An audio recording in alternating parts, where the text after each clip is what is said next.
On September 28, 1983, a quiet Tuesday night, one Soviet military officer sat alone in a bunker outside Moscow. His screens lit up. 5 nuclear missiles inbound from the United States. His job, his only job, was to pick up the phone and tell the Kremlin, launch the counterstrike, end the world. He didn't. His name is Stanislav Petrov, and the reason you're alive right now, the reason any of us are alive, is because one man decided to trust his gut over a broken computer. That was 40 years ago. Now here's the question nobody wants to ask out loud. Who is our Stanislav Petrov today? A growing body of evidence drawn from institutions like the World Economic Forum, the Council on Foreign Relations, SIPRI, and the IAEA points toward a similar situation. World right now is closer to large-scale interstate conflict than at any point since the end of World War II. And the systems designed to prevent that outcome are under more strain than they have ever been. And the question that keeps coming up in every serious risk assessment published in 2026 is this: is the United States, the most powerful military nation in human history, accidentally, or maybe not so accidentally, making things worse? Overseas, and God bless the United States of America. In 2025, the world spent $2.887 trillion on military equipment, weapons, and armed forces, marking the 11th consecutive year that number increased. To pull that number into perspective, the entire GDP of France sits at roughly $3 trillion, meaning humanity is spending nearly the total economic output of one of the world's largest nations every single year to arming itself. And driving the majority of that spending are the United States, China, and Russia, who together accounted for $1.48 trillion, more than half the global total.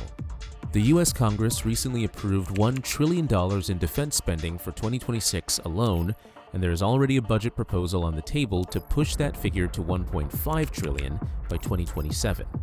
For context, the entire Marshall Plan, the program that rebuilt a devastated Europe from the rubble of World War II, cost the equivalent of roughly $160 billion in today's money. The United States is now spending 6 times that, not on rebuilding, but on weapons. The last time the world directed this level of resource and energy toward military buildup, it ended in a mushroom cloud. Every year, the Council on Foreign Relations surveys hundreds of the world's top foreign policy experts, laying out 30 possible conflict scenarios and asking 2 simple but sobering questions.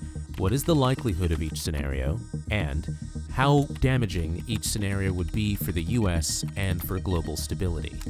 This year, 28 of those 30 scenarios were rated either moderately or highly likely to occur within the next 12 months. But what's even more concerning is that there are 5 scenarios that could plunge the world into another world war. Them being Middle East conflicts involving Israel, escalation in Russia and Ukraine, US military operations in Venezuela, and perhaps most striking of all, political violence inside the US itself. Each scenario that would otherwise seem too dramatic to sit alongside conventional interstate wars now ranks among the top concerns of the world. But let's zoom out for a second, because the bigger picture is even more alarming. By now, everyone's feed is flooded with the controversy surrounding the Strait of Hormuz. It's a choke point in the Persian Gulf, a narrow stretch of water roughly 21 miles wide at its narrowest point, and through it flows somewhere between 20 and 21 million barrels of oil every single day. This may seem rather minimal, but in reality amounts to about 20% of the world's entire petroleum supply. To put that into perspective, analysts estimate that a full closure of the strait could push global oil prices above $130 per barrel within weeks, a level not seen since the peak of the 2008 financial crisis. And earlier this year, Israel and the US conducted military strikes on Iran nuclear facilities, to which Iran responded, to which the US responded back, in an escalating back and forth that would almost be cartoonish if the consequences of getting it wrong weren't so catastrophic. Any miscalculation or extreme in that exchange doesn't simply end with a strongly worded statement. It ends with the Strait of Hormuz closing, oil prices spiking overnight, and the kind of economic shockwave that doesn't stay in the Middle East. The drone was immediately destroyed. When the Soviet Union collapsed in 1991, NATO had 16 members. Today it has 32, expanding right to Russia's border. NATO's sitting on its borders. Those countries had every right to seek security guarantees, but consider the strategic mirror image. If Mexico joined a military alliance with Russia or China with troops and missiles on the US border, Washington's reaction would be swift and severe. That's how Moscow reads NATO expansion. That's how Beijing watches Taiwan. The WEF's 2026 Global Risks Report found that 68% of over 1,300 surveyed experts expect a multipolar or fragmented world order within the decade. Only 6% believe the old rules-based system can be revived. Multipolar may sound like balance, powers keeping other powers in check, but history says otherwise. When multiple great powers compete without a shared framework to manage that rivalry, the results are catastrophic. World War I and World War II didn't emerge from one dominant power going rogue. They erupted from exactly this kind of splintered, unstructured competition. A multipolar world isn't inherently more peaceful. It's historically more explosive. The US is doing what great powers have always done, protecting its interests, expanding its influence, and working to maintain dominance. But they are not the only ones playing the field. China and Russia are doing the exact same thing with the same conviction. And unlike past eras where a war or a collapse eventually resets the board, there's no such expectation on the horizon. The competition just continues, layering pressure on pressure with no clear endpoint and no agreed mechanism to resolve it. Here's the reality check nobody wants to say plainly. Every step, decision, and convention by the US is funneled towards de-escalation. However, that is not a guarantee. Multiple levels of diplomacy, political agenda, and intent unknown to the public play a massive role in determining the outcome. We're not in World War III, but we're not far from the conditions that result in one either. The Russia-Ukraine war didn't stay regional. It pulled in NATO weapons, Western financing, and global grain and energy markets. Taiwan sits on the same fault line, with the US, China, and regional powers all circling like sharks. These aren't isolated crises. They're the same crisis in different time zones. And yes, the nuclear deterrent is real. Major powers don't want direct confrontation. So instead, you get proxy wars. And here's what the headlines consistently miss. Proxy wars don't spare ordinary people. They just spread the damage more slowly.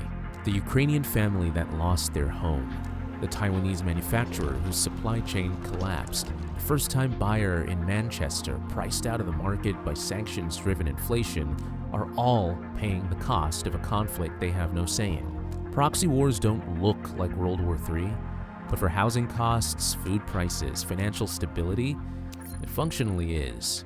Now here's the part that doesn't get enough attention. Eisenhower, a five-star general who became president, used his farewell address in 1961 to warn about what he called the military-industrial complex, an alliance between defense contractors and government that had the potential, in his words, to acquire undue influence over policy and become a danger to liberty itself. That was 65 years ago, and like a foreboding prophecy being fulfilled, today the US defense budget sits at $1 trillion, with proposals to push it to $1.5 trillion. Defense contractors are among the most active lobbyists in Washington. Think tanks funded by arms manufacturers publish papers explaining with great seriousness why we need more arms. This isn't a left or right issue. It's an issue of incentives being catastrophically misaligned. The people who profit from global tension have the most sophisticated lobbying operations money can buy. The people who actually bear the cost, young people, working families, civilians in the conflict zones, have no seat at the table. That's not an oversight, but system working exactly as designed. So, is the US deliberately pushing the world to World War III? Probably not in any intentional, coordinated sense. No single person is sitting in a room pretending to be Dr. Evil and drawing up the plan for world annihilation. But there is a system at work, built from defense contracts, threat assessments, election cycles, geopolitical rivalry, and that system has its own momentum. It doesn't need a villain to keep running. It just needs everyone involved to keep the fire of conflict and gain burning. And the incentive to slow down, to be the person who stands up and says, "We're making things worse," barely exists in that system. The rewards flow in the other direction, which is why it's worth remembering Stanislav Petrov.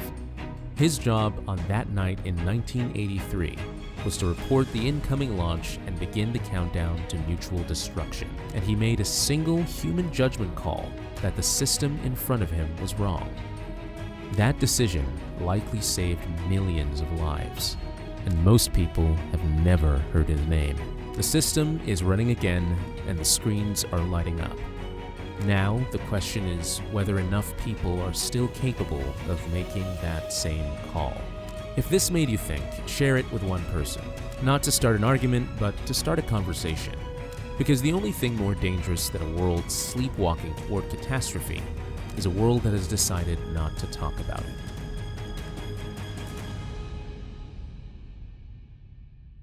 Subscribe if you're new, drop a comment, seriously, tell me, do you think the US is a stabilizing force or a destabilizing one right now?